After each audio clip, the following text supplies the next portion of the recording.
Check 1 2, check 1 2. Miami on the Rocks, Casey Chopz. Make sure you follow us on Instagram at MIA on the Rocks. Follow us on YouTube. Hit that subscribe button. Today's guest, the homie of me and Jazz and M. We interviewed her on our last podcast, the No Filter podcast, like 5 years ago. It's been a minute since I seen you. Jasmin Cadavid, how are you? I'm good. I'm good. Thanks for having me. You see me put that Latin twist on it, right? Yes, I heard that. Cadavid. Yeah. Tú eres colombiana, right? Sí. But no one. How do people usually say your name? Like Jasmin Cadavid? I'd be like Cadavid. Yeah. Does that bother you or not? Nah, I've been Cadavid since always in school. Like my coaches would be like Cadavid. So I'm just like, it's Cadavid. Like, oh shit. Okay. So yo, we haven't talked in like 5 years. You're from here, right? Yes. And Broward Dade. But I mean, I lived in Broward too, so you know I was back and forth between Broward County and Miami-Dade County. But I was born in Miami. I'm from North Miami. Grew up in Miami Gardens, then went to Miami Lakes, and then I went to Miramar.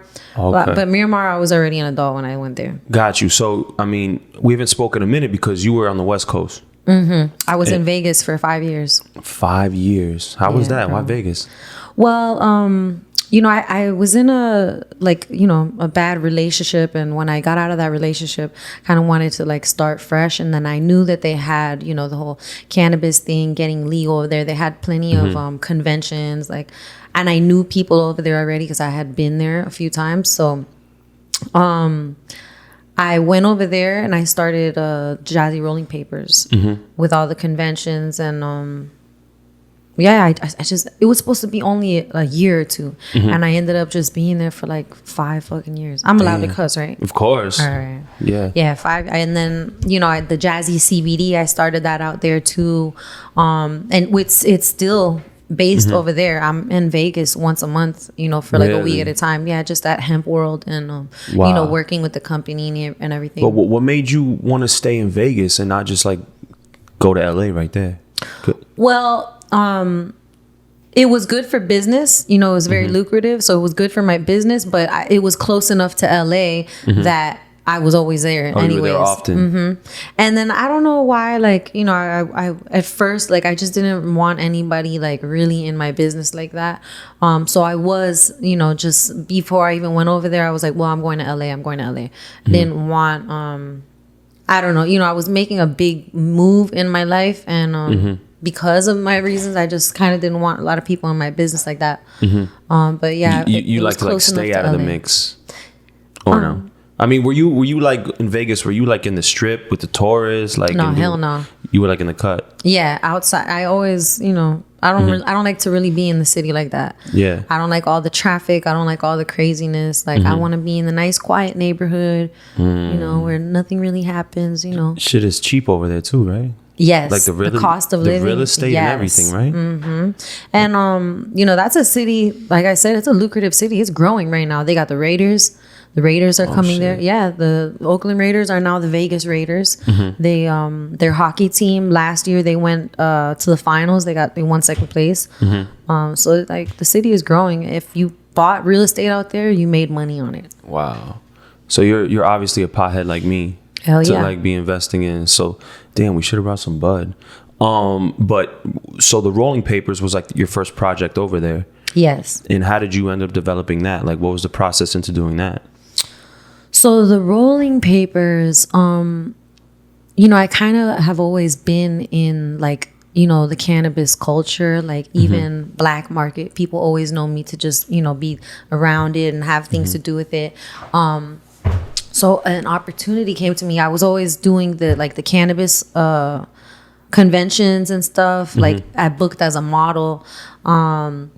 And an opportunity was presented to me with, you know, manufacturers. I had a friend of mine that I linked up with that actually had a cannabis cup. And then he's like, look, I have these manufacturers. They're out in DR. You know, you can go over there. So basically, DR, that's random. Yeah, so it's actually manufactured in Spain and France, and then DR does all the packaging. Got you. So I went to DR, you know, I went to the factory and I picked out that there was so many different type of papers to choose from. So I picked out what, I thought, was best what I like to smoke. The glue is non-cancerous. The brown non-bleach paper it's comparable to a raw paper. Okay. Slow burning, all organic. It's not. Is it a hemp? It's 100% hemp.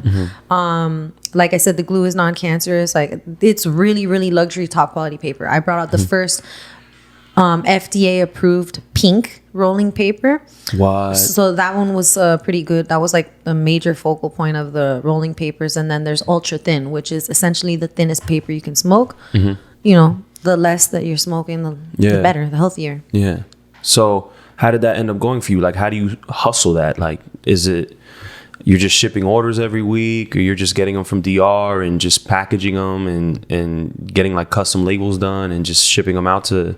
Bro, like honestly, like all this entrepreneurship, like it's a trial and error thing. You listen to people, you try to take advice and, guidance and let people like try to show you the ropes.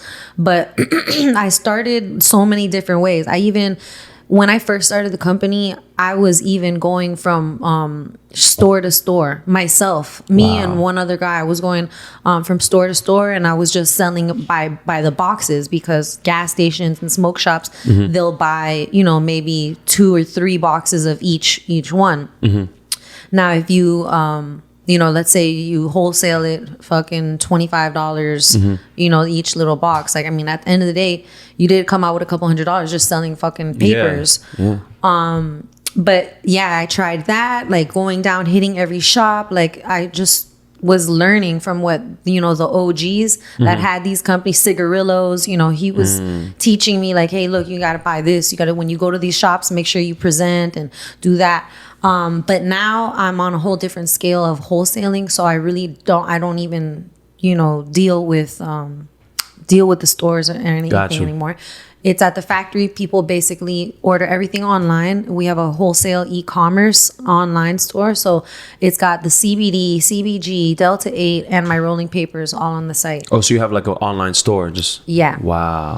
Do you smoke rolling papers over blunts? Like, you prefer to smoke papers? I do not smoke blunts at all. And I've smoked every type of paper. I've smoked grab-ups, I've smoked backwoods, I've smoked Dutches. I've tried every single one. And I like papers. It's the healthiest. I'm a singer. It's the best for my vocals. It's the best for my throat. So I just try to stay away from all the harsh shit. Yeah, I grew up smoking Dutches, but once like everyone started getting on the backwood wave, I was like, I'm gonna sit this one out, because that shit is like straight. That's harsh to me. That shit is so hard. And then after a while, you start getting headaches. Yeah, I mean, but I do like the tobacco high with the weed. You know what I mean? It's like different. The blunt high is dope. But once you start coughing black shit in the shower, right? It's time to switch it up. It's time to change something. Yeah, so you rather smoke papers? Hell yeah, all day. Okay, so now, I mean, you got into the CBD game now. So what does that entail? It's better on the West Coast. I feel like things are gonna. I mean, shit, it's about to get legalized in New York. Weed, like, it's about to be. It's coming soon, right? Yeah. Very soon. Cali is already legalized, right? All the way. Yeah, hell yeah. I feel like Florida's soon too. I feel like so too, but it's so many different like regulations and stuff that they gotta like pass. Yeah. The government gotta make sure they make their money. That's a fact. What got you into the CBD wave now?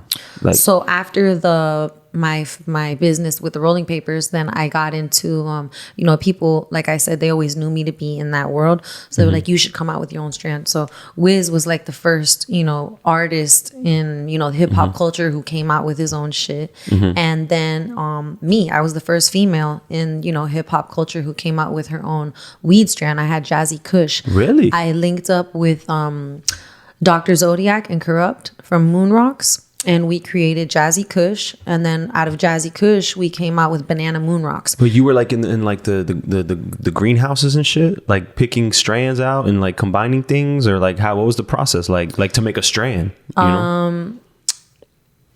Basically, for me, with that one, they basically gave me, a choice, like options and shit. Right, different options. And the strand that I went with is a Banana Kush, which the Jazzy Kush derived from Banana Kush, Banana OG specifically. Okay. And I liked that flower. After comparing everything, I just really liked that one strand. Like, it was very, very fruity. It was really sweet, and was it indica, sativa? Indica. Okay. What do you prefer to smoke? Indica. Yeah. Yeah. There was a point that I thought that I liked sativa because they were like, oh, well, sativa, it will keep you awake more, blah, blah, blah. I went through the same shit. So why? Why did you change your mind? And I just feel like I don't get as high. That's all. Like, I just feel like I'm not as high. See, I'm the opposite. I feel like sativa gets me too. Like, it's crazy because as I get older, like I was never paranoid smoking weed, but as I get older, there's something about if I smoke too much, like the anxiety hits me the older I get. Yeah. And sativas are good for like creativity and shit like that. Like if you're going to make music or do things like that. Right. But there's way more THC in sativas. So that shit hits me sometimes where like indica is more chill. It's not as, I don't know. Everyone's different, but for me, I started fucking with indicas only after sativas. But okay, my bad to interrupt you. So going into the CBD thing, you created your own strand. Okay, so yeah, I was with them. We had the Jazzy Kush, the Banana Moon Rocks that derived from Jazzy Kush, and we ended up parting ways. You know, I wanted to go do my own thing. Once we parted ways, that was when I got into the CBD business. And you know, once again, I linked up with some people. Opportunity was presented.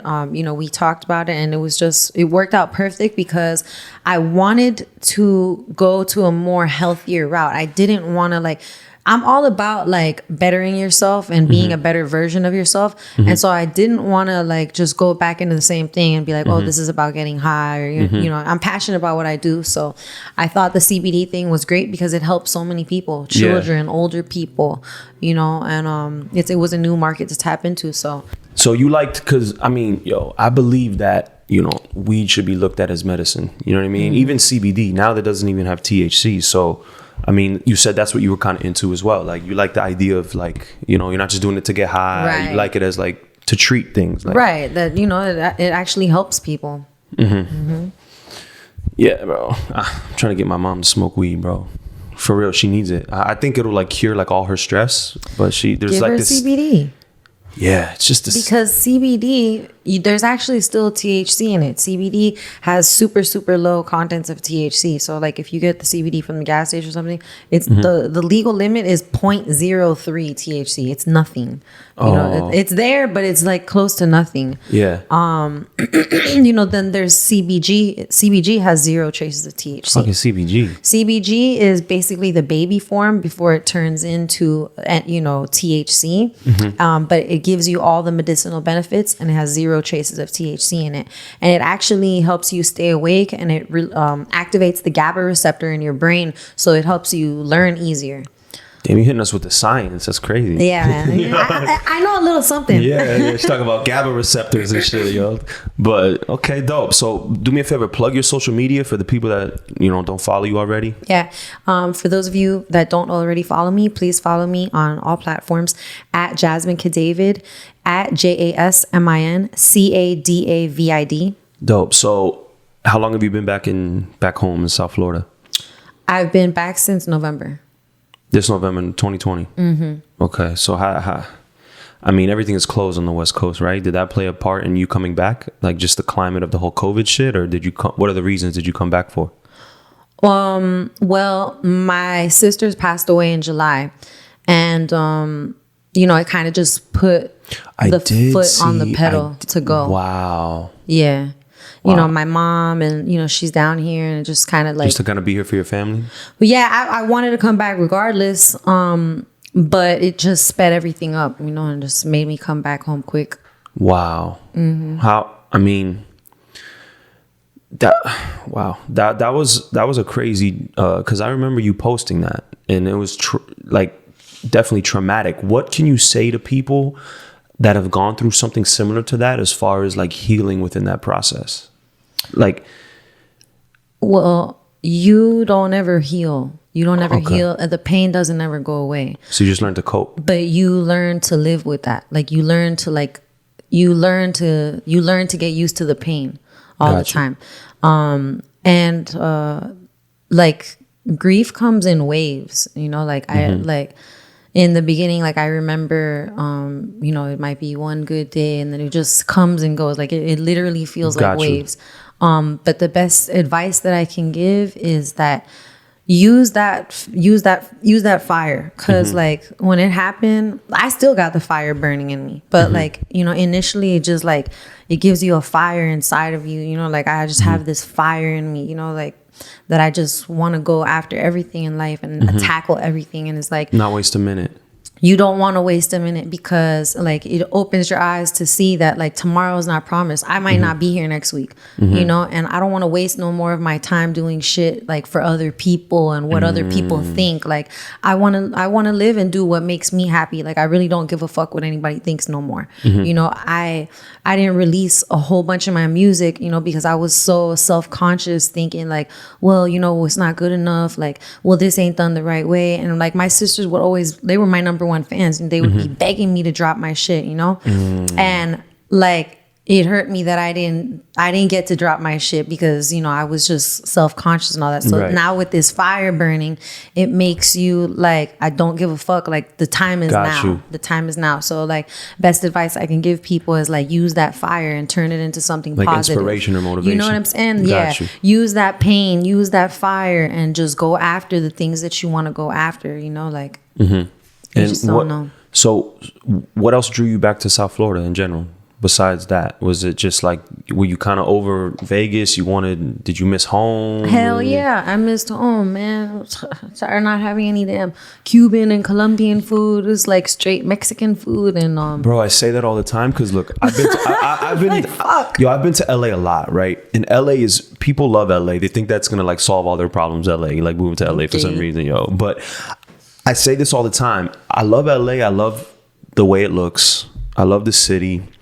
But I can't get with the culture coming from Miami, because I need that Caribbean, Puerto Rican, Dominican, Cuban, Jamaican, Haitian, Colombian. Yes. I need that flavor. We're very festive. We live aggressively. We live hard. We live, you know, and when you go over there, it feels like everyone's just, I don't know. Yes. Can you speak to that? Because you were over there. Like, so, you know, I'm a Miami girl. Like, when I got over there, like, I remember I was like the few people that I met, I would be like, hey, you want to do like a barbecue? It's a football game. I don't even watch football like that. But I just do it because it brings people together. It's the thing of us getting together and eating together. That's what I'm used to. You know, I'm used to driving to my grandmama's house and having oxtail or something, you know, like, and that's what she does. She likes to cook and like invite people over, and we all eat together and hang out. Nobody does that. People don't do that over there. Everybody is like, go make money, go home, stay. You know, like people were very just. It's not like family driven, like. Yeah, and you got to think also, Vegas is a melting pot. Like nobody's like, there is people from there, but most people, they're not from there. They're coming from other places, you know, to come make money. Like, so people, they're just not like. And people would say that about Miami, but that's just like South Beach in that area. That's where it's like transplant people, you know. But if you go across the bridge and you go to Broward and Dade, and that's where like the locals are at, and there's a strong culture. Like, my grandma brought my whole family. So I mean, you're talking about generations of us being born and raised. Where in Colombia are your parents from? I'm half Colombian, I'm half Guatemalan. So my dad's side of the family, they're from Cali, and then my mom's side of the family, they from zone. I don't know anything about Guatemala. It's funny because they're from Zone 6 in Guatemala. So that sounds hard, yo. Zone 6 in Guatemala sounds 10 times harder than Zone 6 in Atlanta, yo. That just sounds like you're gonna get cut with a machete, like going down the wrong block. So you're half Caleña and half Guatemalan. Okay, that's dope. And yeah, you definitely not. There's no Colombian restaurants over there. There's no like mute. Like there's no nightlife really over there. Everyone's, you know, going to sleep early. Over here, we go to bed a little later, and it's festive at night, and you know, it's not. Well, they do have the nightlife there, because you know that is one thing. Oh, Vegas, you're right. I'm thinking LA. Yeah, definitely right there. The nightlife of Vegas. Vegas is like the city really didn't sleep, and that was one thing that I did like. There was always something open, like to eat. You know, like over here, it's always something to go eat. You know, any time of the night, 5 o'clock in the morning, you can go to Los Perros. You know, like that was one thing over there. The city really didn't sleep. Like there was always something open. Yeah. When's the last time you've been back to Colombia? Oh, I haven't been to Colombia. What? No, I haven't been to Colombia. Yo, I lived there for 3 months. For real? I go there like 3 times a year. I lived in Medellin for like 3 months. That's crazy. I want to go really bad. Yeah. I want to go. I want to go to Cali. That's the only place. I've been to Cartagena. I've been to Barranquilla. I've been to Cali. I mean to Medellin, but I've never been to Cali. I want to go so bad. But damn, you have family over there still? Yeah. Okay. So you come back to South Florida. So what's the new energy now? Like it's, you know, what are you still hustling? You're hustling the CBD. It's all e-commerce, right? So it's all online. And what are the plans now that you're in South Florida? Well, you know, I still go back to Vegas like once a month, and I'm over there at Hemp World just working, you know, with the shop with everybody and helping around with the products. But yeah, right now, like I told you, like my foot is on the pedal, and I'm just really focused right now. You know, it's almost like I overwork myself to just, you know, stay busy and not think of any negativity, you know, like, got you. It's like I've made myself so busy. I don't even have time to like dwell on bullshit, you know?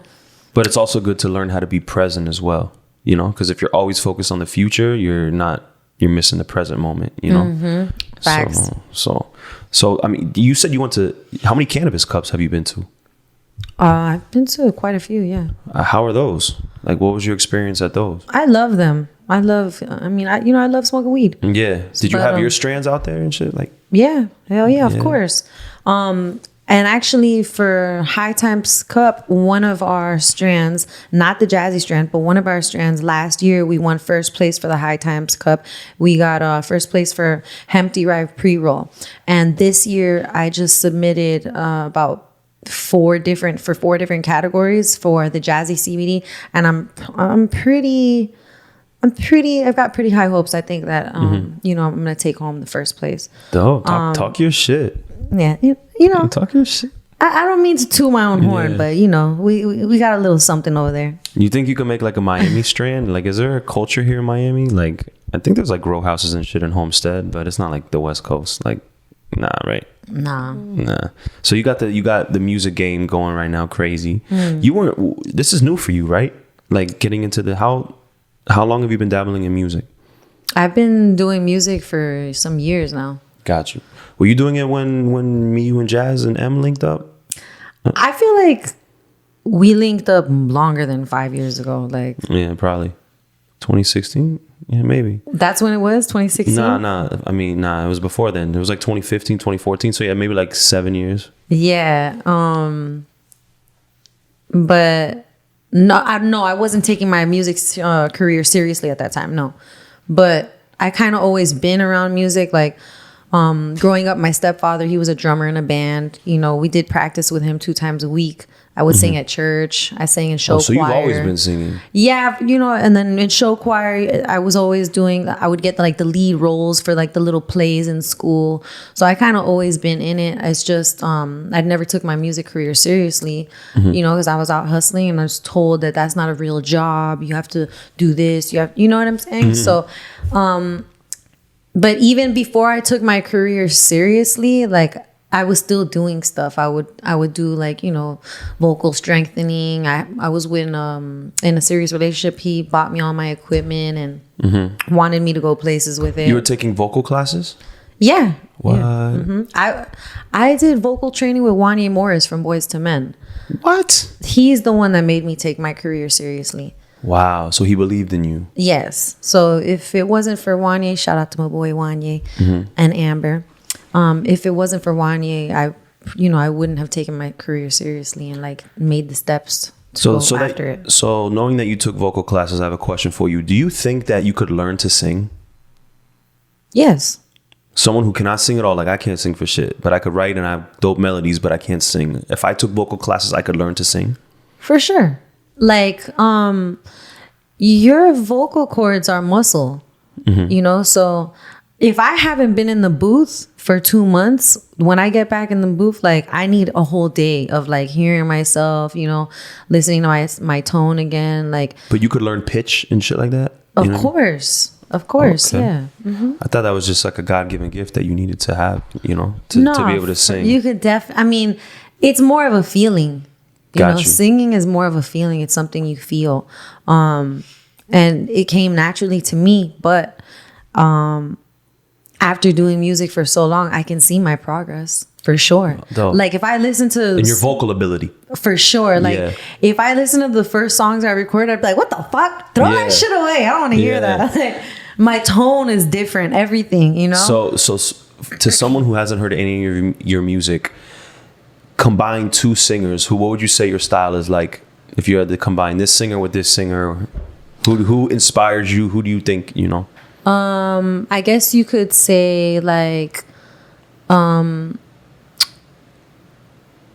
Chris Brown and Tanashi. Okay. You know, because I don't know if Tanashi. I mean, Aaliyah. You know, Janae Aiko. Okay. Janae Aiko's got like, you know, the soft, sweet. I have like a soft, sweet voice, but I'm definitely pop R&B. You know, gotcha. That's what I was going to ask you. Are you doing anything in Spanish or no? I recorded some. I did Strike a Pose in Spanish, and I never released it. And What do you mean Strike a Pose in Spanish? Well, Strike a Pose, it was a song that I did. Oh, that's the name of the song. Yeah, Okay, yeah. got you. It was a big song of mine. I did that song in Spanish. I just never put it out. And my friends were just telling me the other day, they were like, "You need to put it out." So I'm contemplating just putting it on the EP That's that I'm lane, about to especially watch. now that you're back in Miami, like, because you know, the whole game is in LA. The whole music game is in LA. But Miami is the LA of Latin music. Mm-hmm. Everyone lives here. You have Sony here, Sony Latin. You have, Rich Music. You have producers like, so Miami. I'm excited for Miami in the music game right now because in the Latin market.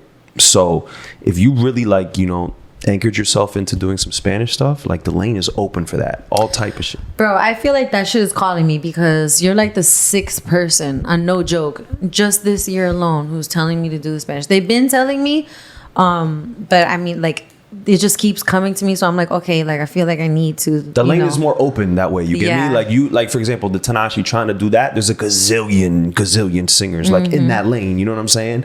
But as soon as you come over here, and you could do Spanglish, but just like experiment with the sound, like add Latin elements, because now Latin is like global. The demographics in this country are changing. Like everyone.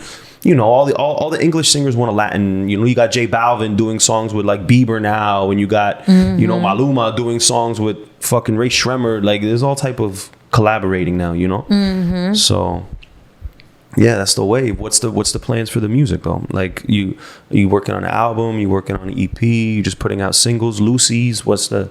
Yeah, I'm gonna put a body of work out.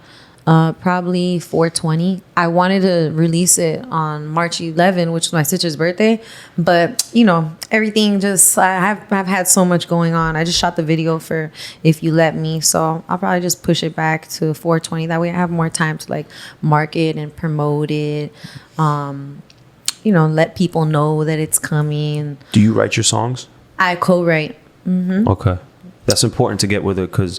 Like I had my boy Lunch Money on here. He's a big time writer, and he was saying a big problem. Oh yeah, I know Lunch Money. He was telling me a big problem is dope singers don't get with dope writers, and dope writers don't get with dope singers. Sometimes your power is not in your voice; it's in your pen, and sometimes your power is in your voice and not your pen. You know what I'm saying? So it's important for singers to know that if they have dope vocal ability, to get with a good writer. You know what I'm saying, and not try to write everything yourself if you know your pen is not as good as your vocals. You know what I'm saying?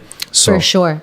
And I'm really picky on like, you know, who I work with. So I have a couple people that like I do trust, you know, as far as you know, coming up with seeing where we put the harmonies, or you know, taking my words and helping me flip my words to where it, you know, it's something that I wouldn't have thought of maybe by myself. Got you. But yeah, I do have a team of really good people around me that, you know. So you have any producers you want to shout out? Any writers you want to shout out that you like to your go-tos? Shit, there's my boy Hitman Beats. Okay. There's Rudy. There's an Emmy. There's Mandy. It's so many people out there, but I guess those people are the people I've been working with lately. They're here or they're on the Danny West Boy Coast? Styles. Danny Boy Styles, he's out in LA. Okay. Damn, we got to get you in the studio over here. You have anyone you're working with over here? Yeah. Okay. There Mayors out here, you know, Mixmaster Studios. Shout out to Mixmaster Studio. Hell yeah.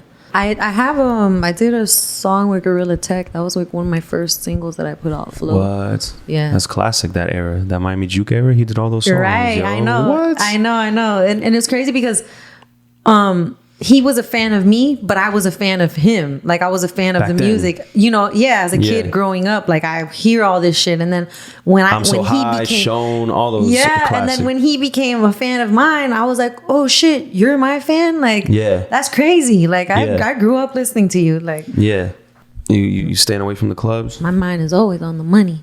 Oh, of course. You staying away from the parties and the clubs? Yeah, I'm not like a really big partier like that. Like, I got a daughter. I got a 2-year-old daughter. Shit. I got a 2-year-old daughter. Congrats. And, you know, juggling, motherhood, music, business, like, that shit is hard. You know what I'm saying? Like, you need Trust time. me. You need time by yourself. Like, I got dogs. You know, I have a house. Like, so it's hard, you know, for me to really get any extra time like that. And so it's like, nah, don't invite me out if it don't got to do anything with bettering my career or, like, you know, I don't got no business out there. Anyways, I'm not a fun drunk. So What do you mean? You a fighter? hell yeah.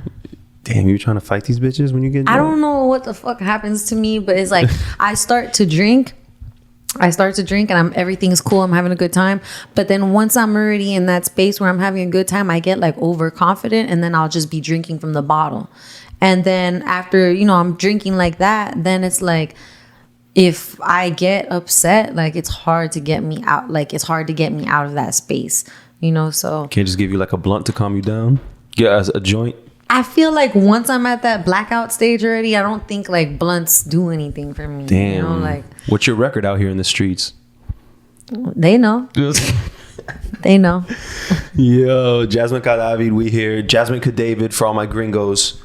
So, you know, being that you were in like the weed business, being in business must be difficult being a female, like working with men. There's a lot of women that, you know, want to be entrepreneurs like you yourself. What do you tell them? Like, as far as, you know, it's hard to gauge when men are genuinely interested in your business or when they're just trying to, like, you know, hook up. Just trying to fuck. Yeah, just trying to smash. Like, how do you deal with that? So, like, you know, for me, yeah, I do deal with that on the daily, you know, and it's not just in the cannabis industry, it's in the music industry. Like, all this stuff that I'm in is all male dominated. I was licensed in real estate in the state of Florida. You know, it's another male dominated thing because I wanted to buy and sell. You know, I flipped my first house like 23 years old. Dope. And just being around like so many men and like so many people that look at me like I'm stupid because of how I look, or maybe they think that I'm a pushover or that I'm sweet, you know, is, you know, you gotta put your money where your mouth is. And like, I have to talk to people, you know, and you kind of got to be shrewd, like you to the men, right? Yeah, like, I gotta be, you know, I'm very rough around the edges, but I'm really like that. You know, like, I'm really like this. So it's not difficult for me to like make my mark and show people like the level of respect that they have to have for me. You know, maybe a young Jasmin, you know, in school who was a lot, you know, more naive, then, you know, it'd be a different story. But at this point in my life, I kind of, I know what I want. I know who I am. I know what I bring to the table. So when it comes to business, I'm crossing my T's. I'm dotting my I's. I'm asking all the questions. I'm putting in the work. I'm putting in the time. A lot of people, this is one thing I like to touch on, is like a lot of people, you know, they think that, you know, just coming and showing up looking pretty and, you know, doing the social media thing is enough. That's not enough. You got to be willing to put in them hours behind closed doors. So that's why I told you I still go over there, you know, once a month. I'm there for a whole week and I'm doing what everybody in the factory is doing. You know, I'm woman enough to humble myself down and put in those like hours. Really oversee the process of, you know, for sure. How do you feel about the current climate of just social media in general? Like, I'm so tired of that shit. Yeah, right. Because I feel like you were at the forefront of, like, now these women are really not giving a fuck. You know, you got OnlyFans now, and you realize how many women were so close to like prostitution, like when COVID started happening and OnlyFans like got popping, and you were one of the first, like, I would consider you an actual model. You know what I'm saying? You were one of the first ones to, like, you know, in Miami to like make a wave, you know, but you did it, you always did it with like a class, you know what I'm saying? And it seems, correct me if I'm wrong, but it seams like today, like these young girls are like wilding out. Like, how do you... It's crazy, bro. They sent me like some video of my homegirls on OnlyFans, and I like my jaw dropped. I was appalled. Okay, I was appalled. Oh, they were really like I was like, busting what it open. the fuck? This is what they're doing on Only. Like, I didn't know that like it gets like it really goes down like that. You know, I was just like, oh, okay, whatever. They finding another different hustle. Like, maybe they're doing sexy videos, but it's like straight porn on some of these people's pages and OnlyFans. And for me, like, if this wasn't my career, I would delete all my social media because I'm just so tired. I don't like one thing I don't like when everybody starts doing this one thing, everybody's doing it gets tiring for me and it's boring, so if this wasn't my career, I would just delete all that shit, I say that all the time. If I wasn't a DJ, I wouldn't even have social media. I'd be so tired. You gotta keep up with that like facade. It's like you're forced to like deal with the fake game, you know what I mean? For like business purposes. Shit is trash. But I interviewed a girl a couple weeks ago that makes $20,000 a month on her OnlyFans. A month. Okay. My boy, he manages OnlyFans account, and we trying to get into that, by the way. We trying to manage these OnlyFans. I would like to manage some shit too because I seen them numbers. I was like, I need to manage somebody right now. This girl did $230,000 in December in 1 month. Wow. Okay, he makes 15% off of that shit. Wow. You do the math. Wow. Like, that boy made money. Like, he ain't even on camera. So how do we do this? You know these chicks? Man. How many of them do you know? I don't. You know a lot of them? No, man. My best friend, she deleted. My best friend don't have no social media. She deleted all that shit. Yo, let me ask you this. Do you think a guy could have OnlyFans and make bread? Like a lot of money? Look at Jimmy Smacks. I have no idea who that is. What? Jimmy Smacks? Yeah, that's his name, right? Yeah, that's him, yeah. Look. Yo, you guys are questionable for knowing a male OnlyFans model, bro. What the fuck? First of all, they had him all on the podcast. You follow him? You have him on? How much does he charge, bro? What the fuck? That's how you gonna do it on the podcast? Nah, bro. You're not. No one knows your face. No one knows who I'm talking to. You're good. They done heard me multiple times. Nah, but like he did some questionable shit on the internet. Yeah. Hell yeah! Like, hey, he gave head to a tranny. What? Yeah, and they had the pictures all on all the different stuff. All right, so but as a woman, would you sign up for? Okay, because I'm of the belief that the people that are gonna follow these men that have OnlyFans are just gay men. Like that's most of their. Do you think women are signing up to OnlyFans to look at guys? Hell yeah. Really? Hell yeah.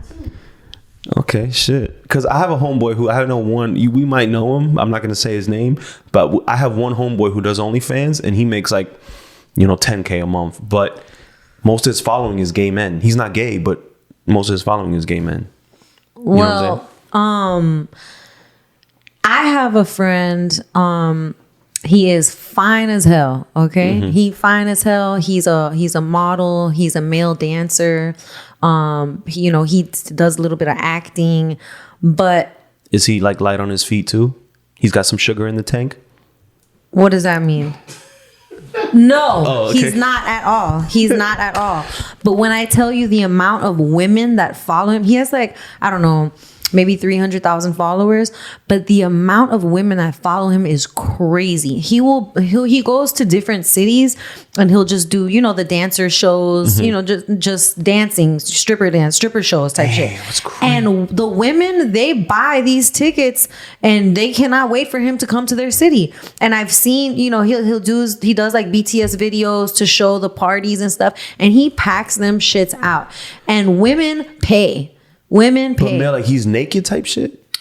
I think he like probably you seen the porn scene with the dude with the bear thing. You know what? Never mind. We're not gonna do that. But yeah, I didn't know I can see a male dancer, but a male OnlyFans, because women. You correct me if I'm wrong, but men watch women. Like, look, most of the men that sign up for OnlyFans, they're using it to just fucking jack off and watch women, but are women doing that to men? Because most women I talk to, for example, that they're getting dick pics in their DM, they're like, yo, that shit is nasty, I don't want to see that shit. Like, you know what I'm saying? Like, I feel like women don't get off the same way men get off. You know what I'm saying? Well, not every woman is the same. Yeah, there's probably like fat chicks in fucking Boca Luca, Idaho, that are like with the shits that. I mean, I don't know. Women, we have needs too. I just think that it's taboo, and I think that You But know, are women visual lusters? Like, you know what I'm saying? yes. Yeah, okay. Yes. We have conversations with each other and be like, that motherfucker is fine. Like, But are you signing up for an OnlyFans? That's what I'm saying. I know men will. I think about it. Yeah. I think Okay. about it. Sometimes I'd be like, well, I just want to see like what's in there. Yeah. You know, like, you know, Got you. they, you know who else, what's his name? Sauce Walker. Yo, I don't know these guys. Sauce Walker is a famous rapper from Texas. Bro, I don't know. Yes. I'm like- So his girl, You know Sauce Walker, Bambino. Come on, man. That's what I'm Damn, I'll trying have to to say. look. Yo, I've been doing so much Latin Spanish shit that I don't even know what's going on with these rappers, bro. Diamond in there. I'm a DJ too. I don't even know that shit. You're Whatever. like, I don't know who that is. Yeah. But yeah, he does the OnlyFans with her. She's like That's lit. super. She's super big on OnlyFans. But yeah, he's and I'm pretty sure that a lot of women want to see their couple's- yeah, their no, rapper. Their, you know, Yeah. probably like, I want to see Couples different. Dang. Could you see yourself doing a couples OnlyFans? me doing OnlyFans. Yeah. No. Never. We talk I be about teasing my little boyfriend sometimes, be like, "Oh, I'm gonna make an OnlyFans. We're gonna do OnlyFans." Just make the OnlyFans videos and send them to him. Yeah. You said what? I can already. Say no more. Yo, that's lit when you have a girl. I've had maybe 2 girlfriends who are really into this sending videos type thing. Like, it's hard to find, but they're like unicorns. But Nah, I can't send no video. I don't trust nobody. really? I don't trust nobody with my videos. No face, no case. Yeah, word. No, yo, the wackest thing. Let me talk to the men real quick that are listening. The most corniest shit you can do on this earth is when you're mad at a girl, leak her shit. Leak the things that were sent to you in privacy. That is the most cornball shit you could do. A woman could fucking punch me in the face and give me a black eye, and I still wouldn't leak her fucking nudes that were sent to me privately. That like, shit is corny as fuck. Yeah, like men get like spiteful like that. You know what I'm saying? that shit is so corny. I actually had a bitch hack my account like years ago. Your and IG? I don't know how she did it to me and Aisha. And like we both, you know, didn't like this girl or whatever, but somehow she found a way to like get into our accounts, and like she posted. The thing is, see, I don't take pictures like that, like private stuff. Like I don't really take stuff like that because I'm always so paranoid. But they wouldn't be on your IG though. But she hacked my iCloud. Oh. She got into the iCloud and got into the Yo, if photos. someone hacks my iCloud, it's a wrap for me. That's all I'm saying. Yo, hackers, just whatever. They don't know where my IP address is and shit. Anyway, my bad. So they hacked into your shit? Yeah, and I think I had like a picture that I was like touching myself, but you couldn't like see, like, but you could see like my hand was there, you know, type shit. But it was like a private picture. It wasn't meant to be out for the public. Of course, and Yeah. she posted it on my I think it was like Twitter or something. What? And then she posted some of Aisha's stuff on mine also, of Aisha being naked. Nah, but yo, that's a fact. I feel like women getting naked and I mean degrading themselves, men would say, that's almost looked at as women empowerment. Like, go girl, do it. Like, flaunt what you want. Like, Bro, like right now, I was watching some of the stuff from the Grammys today, like the videos and stuff, and you know, no disrespect to any to of Cardi the B and Megan, you saw that shit? yes, no disrespect to any of the women out there, you know, the hustlers who's out there getting it. I salute every woman who's, you know, out there getting it and doing her thing. But at the same time, I'm looking at this shit and I'm like, this has become so accepted that mainstream music is just At the Grammys. That you is have, bro. crazy to me. That's Yeah. crazy to me. And that's crazy to me that like you guys don't even think about that, you know, like our daughters, our kids are watching this. Even the You know what I'm Grammys will saying? sell Like, out for the check, for the ratings. You know what I'm saying? It's like, crazy. what comes next is my question. Like, and damn, yo, I don't want to get canceled, y'all, but it's like Megan and Cardi are not even that, to me, talented. You know what I'm saying? To be like, if you're singing or doing something like with talent and you're a little risque with it, okay. But y'all, you don't perform well live. Your songs are drowned in auto-tune, so they don't sound good live when you perform them. And it was just tacky to me at the Grammys. Like, Grammys have always been like classy. You know what I'm saying? Upscale, John Legend playing the piano with candles. You know what I'm saying? And then you go, oh, coming after the break, we have Megan Thee Stallion and Cardi B performing WAP. Yeah. It was that was me. crazy. That was crazy to me. They said like a quote. Damn, where did I hear this quote? But I agreed with it. It was like, I think Drake said it in the new Ross song Lemon Pepper. He said, fame is disconnected from excellence right now. Before, if you wanted to be famous, you had to be excellent. You had to have excellence, whether you were talented, whatever. But now you could be famous and have no excellence to you. Like, you could just be famous for fucking jumping off a building and surviving. Now you're famous. You know what I'm saying? Doing the stupidest shit. Now you're famous. So I think, that's the trend we're going in now. And these kids, my problem is when we grew up, there was quality and trash, right? But the problem is now is that these kids, whatever gets views is considered quality. So it could be the worst thing in the world, but if it gets views, these young kids are considering it quality. Didn't Doja Cat become famous from the Moo Moo song? My point exactly. And it could be the best thing in the world. It could be the most talented thing you've ever seen. But if it doesn't get views, these kids don't consider it quality. You know what I'm saying? It's like a sheep-like thing. Whatever gets views is good.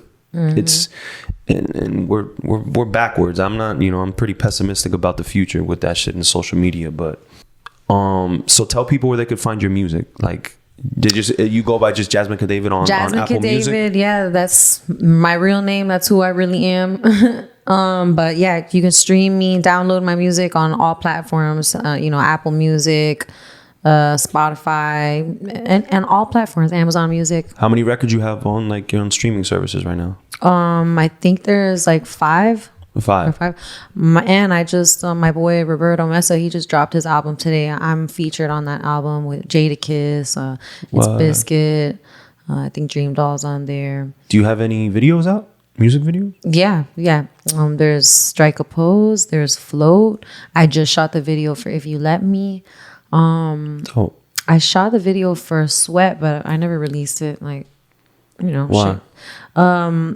I didn't like the quality of it. Got you. I didn't like the quality of it, so that's smart to be aware of, that it's not good and you don't release it. You know what I mean? Like, some people just throw out whatever and release it just to have shit out. Well, even my If You Let Me video that I just shot, I'm not happy with it. So I'm making a lot of edits. I want a whole bunch of scenes switched out. Some directors, they have an eye for making shit look like a movie. Some directors, cinematic.